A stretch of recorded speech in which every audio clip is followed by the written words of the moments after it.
Bienvenidos, bienvenidas y saludos a todos, a todas.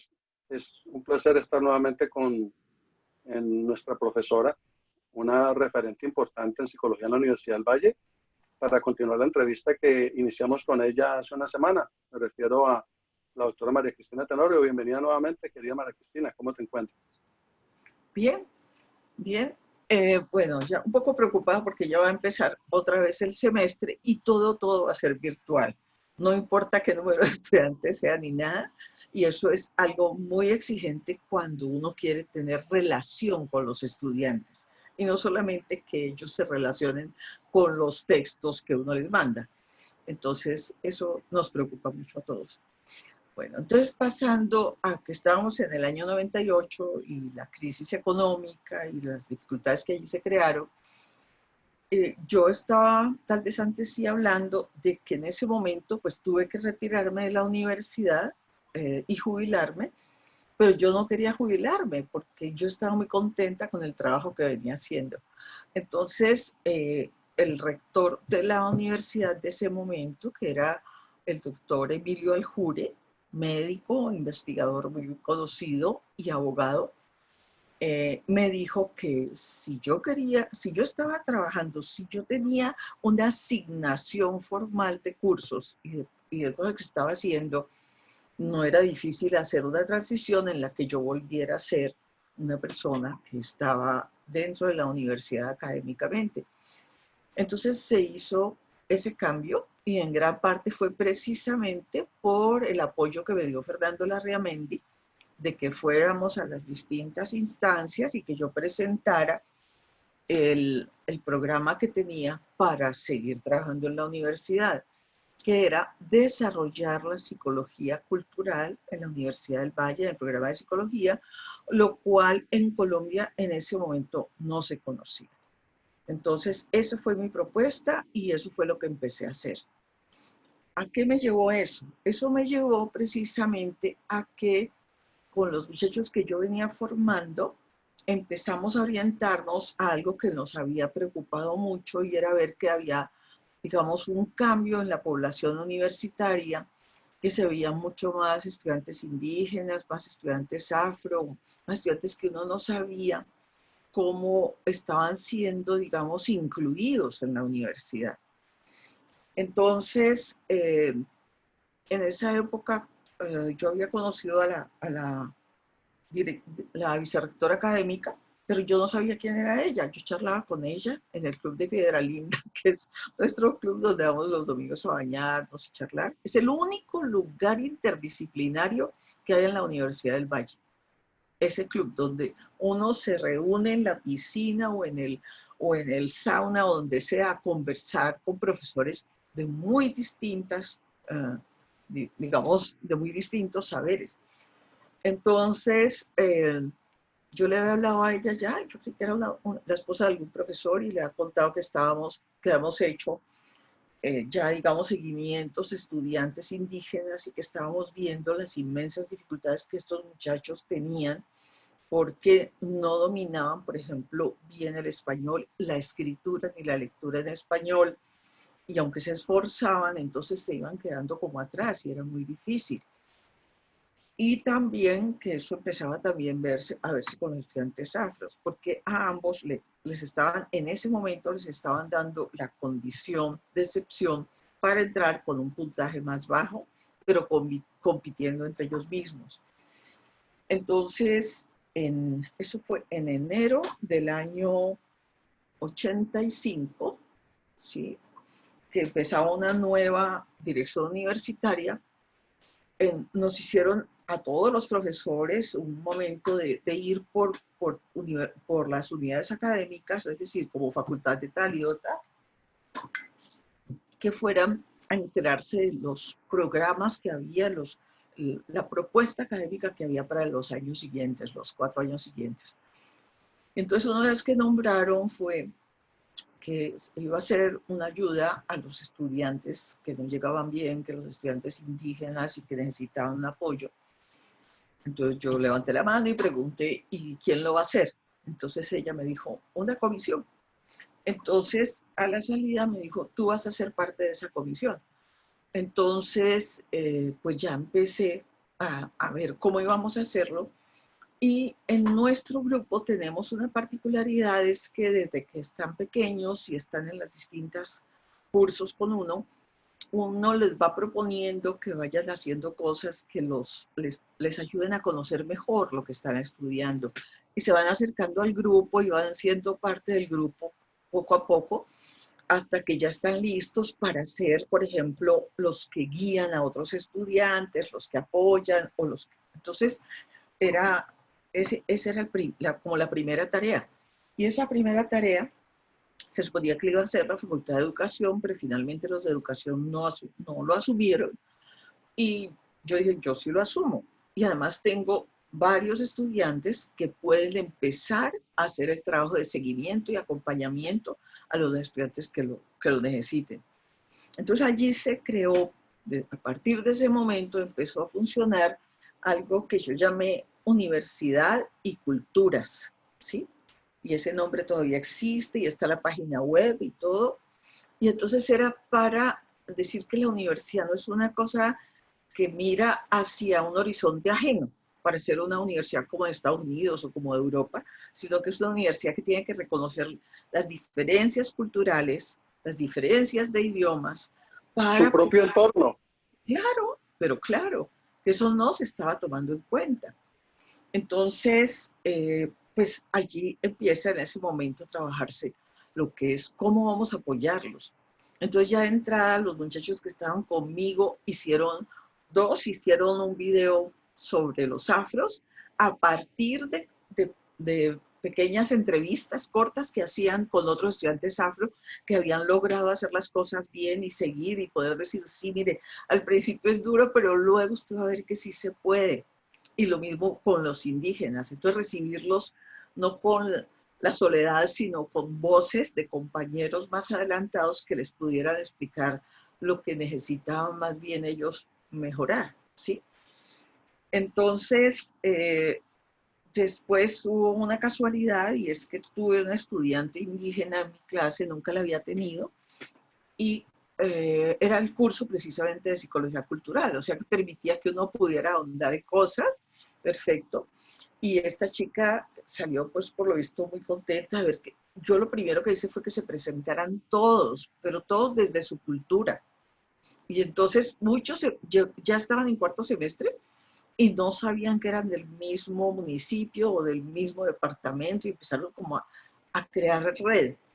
Y entonces esta muchacha, la clase siguiente, la segunda clase, yo le dije a una asistente de docencia mía, que era muy buena, ya estaba de profesora en la Antioquia, le dije, mira, yo estoy viendo doble o tú también.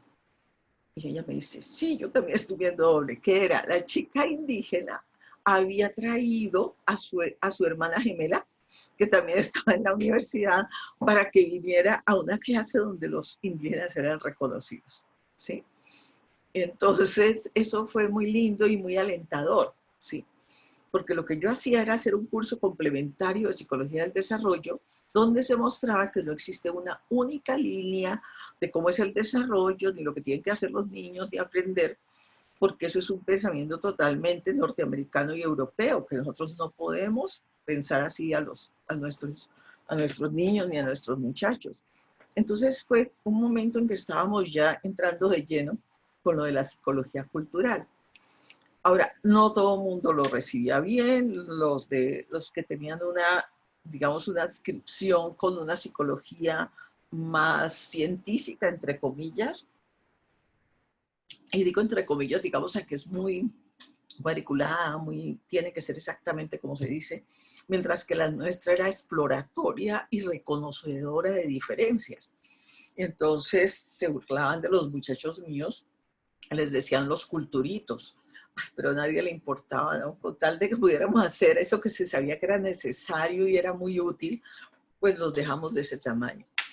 Entonces, en el año 2005, ya nos permitieron que por qué no creábamos unos cursos para los estudiantes de indígenas y afros. Y entonces pudimos ya crear un curso que se llama Vida Universitaria 1 y Vida Universitaria 2. El 1 era todo lo que es llegar a una universidad y qué es lo que yo tengo que aprender a hacer para poder ser un universitario. No para ser estudiante de tal o cual carrera, sino las cosas básicas. Porque, generales. claro, y sobre todo porque el bachillerato colombiano ha tenido un bajonazo brutal desde los años 90, ¿sí? Terrible. Desde que empezaron a cambiar los formatos de evaluación y todo, y los profesores no sabían cómo hacerlo, y entonces usted, aunque perdió 3 materias y se quedó 2 semanas después, puede habilitarlas así nomás. Entonces era como muy complicado uno poder ver cómo ayudaba a esos muchachos. Y el primero de Universidad y Culturas era el encuentro con la universidad, que todo es muy bello, sí, que este campus tan lindo, que esto tan grandote, que tan no sé qué, pero sentirse allí como perdidos, como que no saben ser estudiantes. Entonces allí lo empezamos y el número 2, el vida universitaria 2, eran habilidades académicas para mejorar la lectura, la escritura, bueno, las búsquedas. Y entonces desde esa época empezamos a hacerlo. Pero luego vimos que había otros problemas también más serios. Entonces pedimos que si nos permitían hacer un curso especial para indígenas y afros que estaban en alguna carrera de ingenierías o de una carrera que desde el primer semestre les pidiera cálculo, ¿sí? Porque ya habíamos hecho una investigación y nos habíamos dado cuenta que era mortal el cálculo para todos, porque las matemáticas con las que llegaban no les permitían entender ni poder trabajar con el cálculo. Entonces, sí, la vicerrectora académica Marta de García nos ayudó, o sea, ella nos sostuvo mucho y nos dio mucho. O sea, ella sabía que eso era algo que era verdadero, que eso se necesitaba y que la universidad tenía que apoyarlo. Entonces, con un profesor que ya estaba jubilado, pero que era supremamente bueno porque él había sido en matemáticas, había sido profesor desde colegios, luego después había sido profesor en la universidad, pero él sentía y con sus amigos y compañeros se daban cuenta que los muchachos no podían entrar todos al mismo nivel. Participaron entre ellos en una investigación que se hizo con otras universidades del país, que estaba, por ejemplo, me acuerdo, la del Cauca, la de Ibagué, la de Santander, creo que también los Andes, y la del Valle, y era para tratar de establecer cuál era el nivel mínimo que tenían que saber de matemáticas para poder aprender cálculo, ¿sí? Y si era cálculo 1 o qué le faltaba. Y entonces empezaron a crear hicieron los exámenes que permitían detectar a qué nivel debían entrar. Y eso se estuvo haciendo, ellos me lo contaron, se había estado haciendo durante un tiempo largo, pero en algún momento la vicerrectora académica dijo, no, como no hay cursos continuos todos los semestres, los muchachos están atrasando, hay que cortar eso. Dejaron de atrasarse. ¿Por qué? Porque salían, ya no podían seguir en la universidad los expulsaba. Porque si habían perdido 2 veces cálculo 1, pues... Y es que nadie, ¿por qué piensa esto? Si yo pierdo cálculo 1, ¿viste? Tiene que repetirlo. Voy y lo repito. Es exactamente el mismo programa y a mi intermedio no me han dado nada. Entonces, ¿por qué lo voy a ganar si nadie me enseñó a pensar eso que está allí? Entonces, con César Delgado, el profesor pues, que nos iba a acompañar, quien había hecho un doctorado en didáctica de las matemáticas, dijo, sí, se puede trabajar con ellos, hay que llevar otro ritmo y otras cosas, pero se puede hacer. Entonces, conseguimos 60 estudiantes de primer semestre de ingenierías que fueran indígenas o afros. Y se hizo un curso con el cual, el director del departamento de matemáticas nos prestó 3 asistentes de docencia para que colaboraran. No puedo contar en detalle todo porque fue muy interesante, pero bastante exigente para todos. El caso, pues, es que los muchachos que iban de asistentes tenían que hacerles seguimiento continuo a ellos, pero las clases no eran enseñar así, mire, este es el tablero y yo voy a pintarle todo. Las clases era que ellos tenían que leer matemáticas de una clase para la otra, tenían que hacer ejercicios que les dejaban también, y ahí se iba viendo qué estaban consiguiendo y qué no. Ahora él me dijo, mire, yo lo puedo hacer, pero yo sé que, las primeras semanas no puedo empezar con cálculo. Tengo que primero ver en qué están en matemáticas. Entonces, al hacer esa prueba en las primeras semanas, nada, no tocaba fondo. Él sabía que tenía que llegar hasta donde hubiera algo que fuera común para todos y nada. Entonces se fue casi todo el semestre en estas y al fin, ¿en qué tema lograron, en qué concepto lograron tener todos una base? Los números fraccionarios quebrados, que se llamaban hace años. Con eso, ¿quién va a aprender cálculo, por Dios?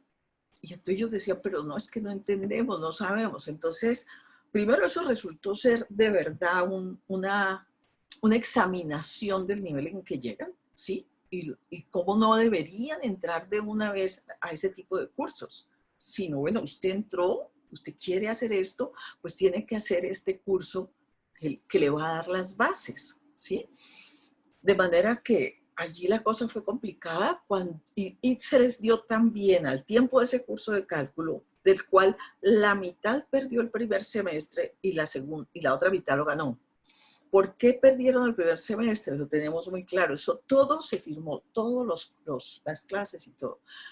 Lo perdieron porque ellos querían un profesor que hablara y hablara y escribiera en el tablero y que no los pusiera a ellos a pensar. Eso de pensar era terrible. Entonces, esos que habían perdido, había 15 de ellos que habían perdido cálculo y estaban repitiéndolo. Pero como no era el mismo cálculo, sino que era pensar matemáticamente, entonces hacían mala fama, decían, no, esto no sirve, esto no, ¿para qué? Este curso es muy malo. Mire que ese profesor no enseña.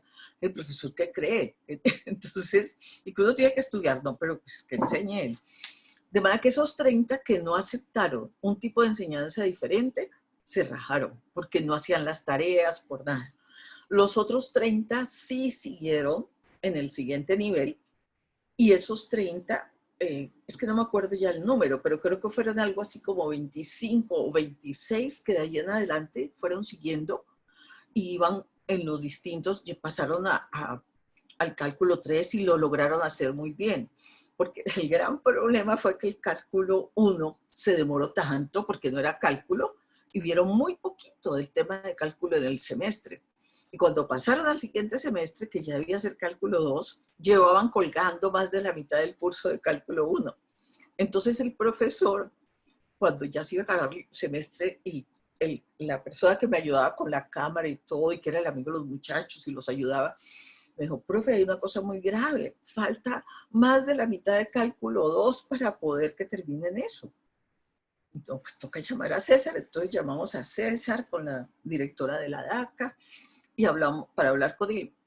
No me digan nada, que yo ya sé qué es lo que me van a decir. Yo les digo lo que ya tengo planeado. Lo que vamos a hacer es que yo les voy a dar durante el curso del mes de agosto, todos los días clase por la mañana, toda la mañana. Y por la tarde les dejo tareas para ellos. Yo le dije, ¿tú crees que ellos van a aceptar eso? No, pues yo no sé. Le dije, pues vamos a hablar con ellos y que ellos decidan. Y se hizo así. Bueno, no detallo más, pero la cosa es que los que aceptaron quedarse, de allí en adelante pudieron seguir adelante sus carreras. Incluso hubo uno que fue impactante, que era un muchacho que venía de Buenaventura, que no le habían dado para nada buenas matemáticas ni nada. Y este muchacho, él estaba estudiando, empezando ingeniería civil. Cuando estaba ya como en tercer semestre, lo pusieron de monitor, ¿sí? Y luego como en cuarto semestre, empezó a hacer el trabajo de grado con uno de los más duros de allá de civil. Y luego terminó eso rápidamente, hizo la maestría y se graduó en doctorado muy rápido, porque les había enseñado a pensar matemáticamente, no hacer operaciones 2 por 2, 4.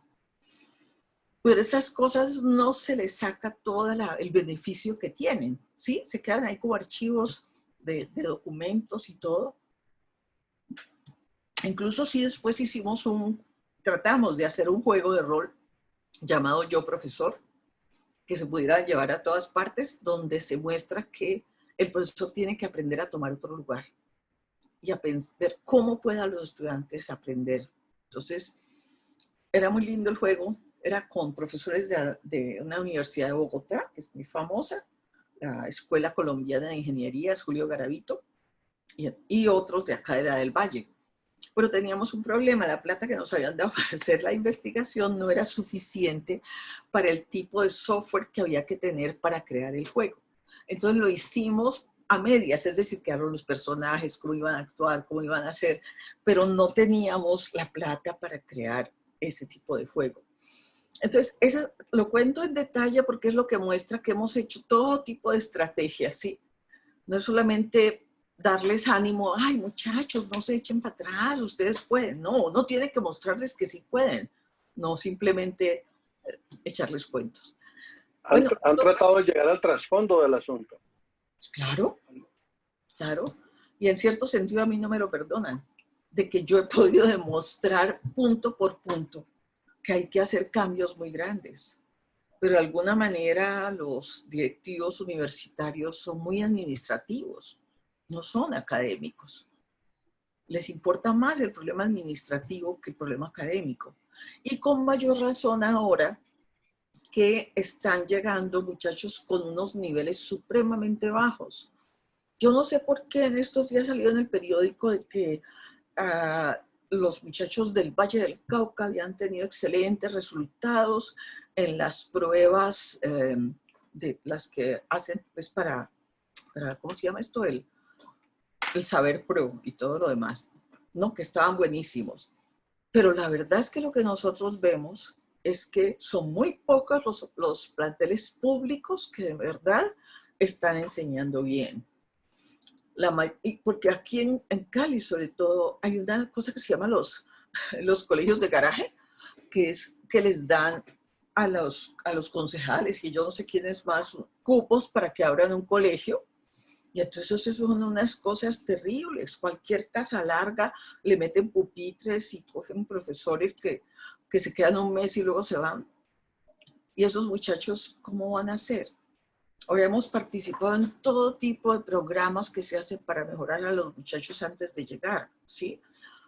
Por allá en el 2010 creo que fue cuando estuvo primero el actual alcalde Ospina, él promovió un programa que se llamaba Talentos y nosotros participamos y los ayudamos, pero el primer nivel fue muy mal seleccionado, no era culpa de él, estaban en el cambio del semestre, de la semestralización, pasar de que el año comenzaba en agosto, septiembre, pasaron a ponerlo en enero, febrero. Entonces fue muy difícil. Pero es muy difícil saber cuáles son los que sí podrían, tienen la madera y la posibilidad de seguir adelante para apoyarlos más. Hay otro programa que hizo la profesora no, la Lilian Francisca, la gobernadora anterior, y ese programa se llamaba Los Más Porras del Valle. Y hemos participado. También los muchachos míos, que son muy buenos trabajando con estos muchachos, van y les ayudan y les dicen, los fortalecen pues en lo que ellos tienen que mejorar para que puedan entrar a la universidad y no les vaya mal. Y entonces allí entra también todo lo que ha sido digamos, las distintas estrategias que nosotros hemos ideado e inventado pues para mejorar las cosas. Por ejemplo, los cursos de vida universitaria que te comenté que habían empezado en 2005, luego de que fuimos al Comité de Currículo Central de la universidad en el 2008 a decir que los cursos realmente sí habían mostrado que los muchachos pueden mejorar y que había que hacer eso. Entonces, cada uno de los vicedecanos académicos de la universidad dijo, pero ¿y por qué solamente es para los indígenas y los afros que están haciendo estas cosas? Y hay muchos más que lo necesitan. Entonces, ya en ese momento, Marta García dijo, bueno, entonces abramos 8 grupos, ¿sí? Y que esos 8 grupos puedan entrar los muchachos que se quieran allí, y se llama también vida universitaria. Y así seguimos durante un tiempo, pero en el año a ver, desde el año 2006 o algo así, o 2007, se habían tomado unas decisiones en el comité de currículo de que era necesario conocer mejor realmente cuál era el, digamos, como el número no sé si es el número, es como decir, el porcentaje de lo que los estudiantes que entran en una promoción, 91, de esos cuántos se gradúan. Entonces eso lo hizo Jaime Escobar, hizo la investigación y mostró que de verdad no era como se decía, que todos los que entraban se graduaban. No, pues porque si entran 1000 y se gradúan por ahí 900, esos 900 no son de la misma promoción, son unos que venían colgando y que se gradúan así. Entonces él ya la hizo con todas las de la ley y eso quedó claro. Otra profesora que también era del comité de currículo, Estela Valencia, la habían solicitado que hiciera, porque ella lo quería hacer así también, que ella hiciera como definir una nueva política curricular. Y ella dijo, pero es que no se necesita una nueva política curricular.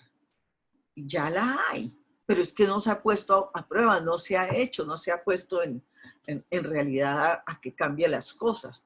Sin embargo, estuvo varios años investigando y haciendo cosas. O sea que llegó un momento en que había varios de nosotros que teníamos avances grandes para ver para dónde se debía enrutar la formación de los muchachos.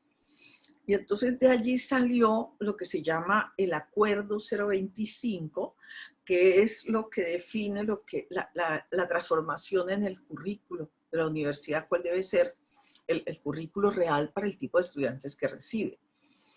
Y además allí se enfatiza mucho que el asunto no está solamente en cambiar a los estudiantes, que también es necesario cambiar a los profesores y a las directivas.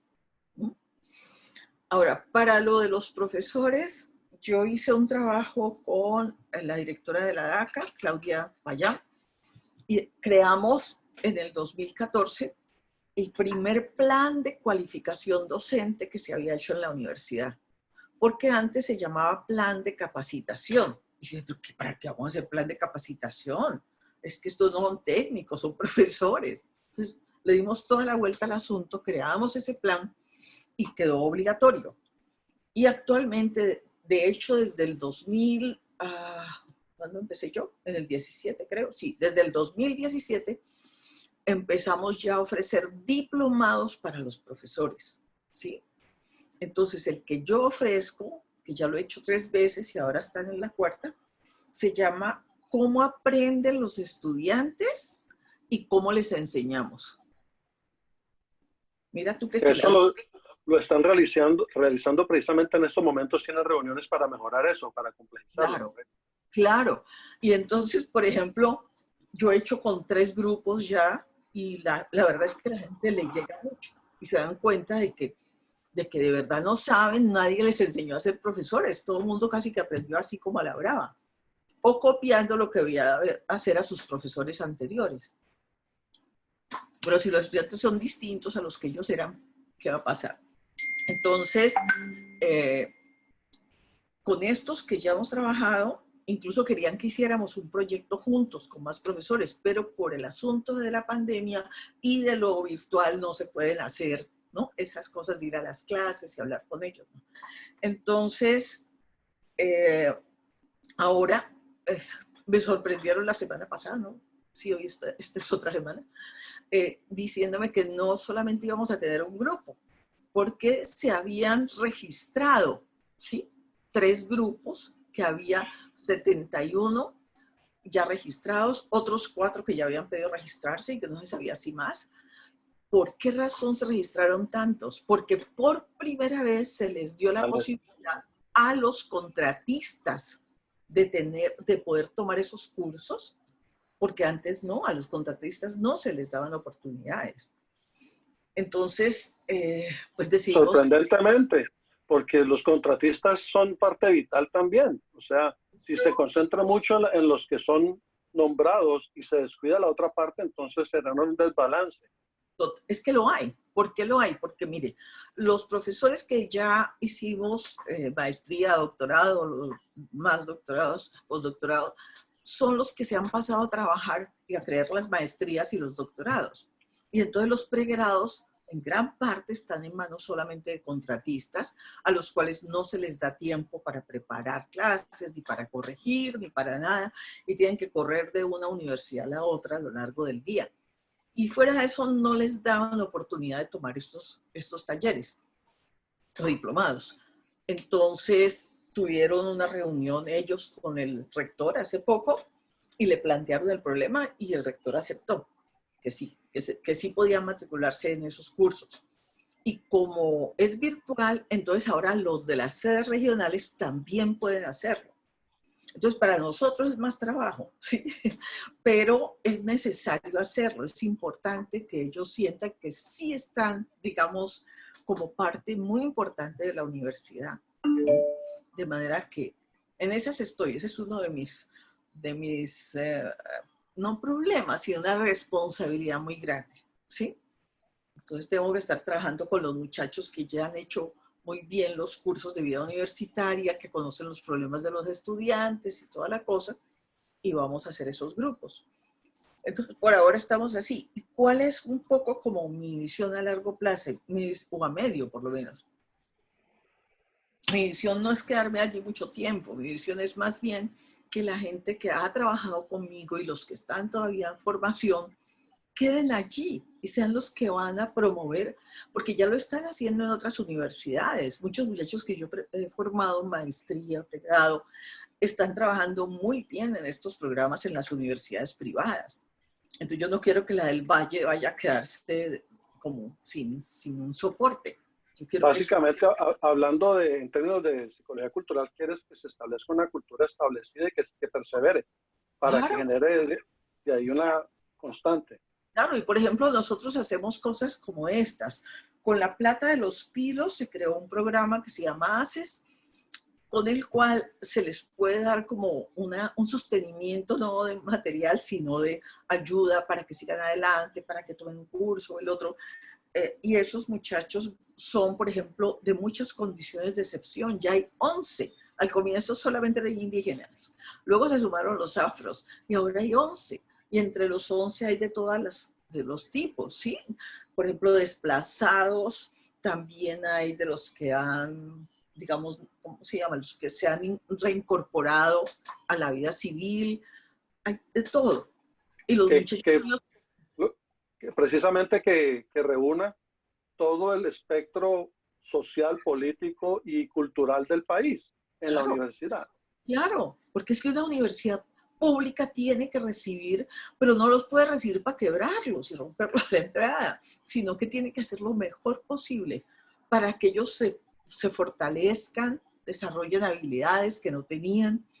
Mira, en ese curso que hicimos con lo de matemáticas, había otro curso en paralelo que montamos, que era español, ¿sí? Bueno, entonces español, los afros y sobre todo los dirigentes afros se negaron a participar, se enfurecieron, que ellos no eran como los indígenas, que no sabían hablar, que ellos sí sabían hablar español desde chiquitos, que no sé qué. Bueno, eso hicieron todo un lío. Sin embargo, el curso ese que se hizo fue excelente. Tenía un componente que era de saber redactar y producir un texto, ¿sí? Aprender a leer de otra manera, saber cuándo esta palabra yo no sé qué quiere decir y sigo adelante, o cuándo paro y la busco y cómo la interpreto y todo. Bueno, en todo caso era entender eso, pero desde materiales de su mundo de origen, ¿no? Y lo otro era, se me ocurrió hacer un curso, otra parte del curso, era la mitad del curso con esto y la otra mitad con una profesional egresada espera, ¿cómo se llama esto? De arte dramático, sí, que hay una escuela de arte dramático allí en la universidad, y otros que fueran practicantes, que fueran a apoyarla. ¿Para qué pedía yo eso? Primero, para que les enseñaran a cambiar, digamos, a producir sonidos que fonemas que en su lengua no los hay. Y entonces hablan de una manera que los otros se burlan. Entonces ellos tienen que aprender un español estándar para poder ellos ir a pedir un trabajo, para poder ellos hacerse reconocer, ¿sí? Entonces los afros decían, ay, es que ya no podemos tener nuestra lengua. Claro que sí la pueden tener, pero ustedes saben muy bien que en clases no salen a hacer una demostración, ni se preguntan ni nada, porque los demás se burlan. Y yo necesito que ustedes aprendan el español estándar y que nadie se burle, ¿sí? Y además es necesario que ustedes no tengan miedo de hablar. Los estudiantes que llegan a la universidad se mueren de susto de hablar. Apenas el profesor lo mira a uno a los ojos así y ellos clavan la cabeza como el avestruz para que no los llamen a hablar ni a explicar nada. Y cuando salen a presentar un trabajo, bailan de un pie para el otro, bailan de un pie para el otro para quitar la angustia. Entonces estas muchachas de arte dramático les hacen un trabajo genial que es precisamente ayudarles a controlar el cuerpo, a respirar bien, a producir bien la foto, ¿sí? Entonces, ese es el tipo de trabajos que nosotros hacemos. Ayudar en todos los... Trabajos, claro, trabajos de mucho enriquecimiento y por Claro, motivos, una vez más del tiempo, estimada profesora María vamos. Cristina Tenorio de Thompson, pues básicamente al menos ya avanzamos bastante en lo que corresponde a los cambios importantes que se han producido en la Universidad del Valle, en psicología, en tu trabajo profesional, en los cuales tú has participado y nos has estado explicando cómo se han desarrollado esos cambios. Pienso que una vez más nos va a tocar en continuar esta valiosa entrevista contigo en otra oportunidad debido a tu compromiso, que ya de antemano sabíamos, que precisamente es en lo que vienes trabajando en estos diplomados tan interesantes que enriquecen el ámbito universitario desde lo cultural, lo social, desde lo más trasfondo posible. Muchas gracias, estimada profesora, y esperamos en seguir en contacto para tener la posibilidad de, en un momento determinado, un día no muy lejano, en avanzar hasta concluir los lineamientos que queremos explorar contigo. Bueno, muchas gracias, que estés muy Eres bien. muy amable. Bueno, chao pues.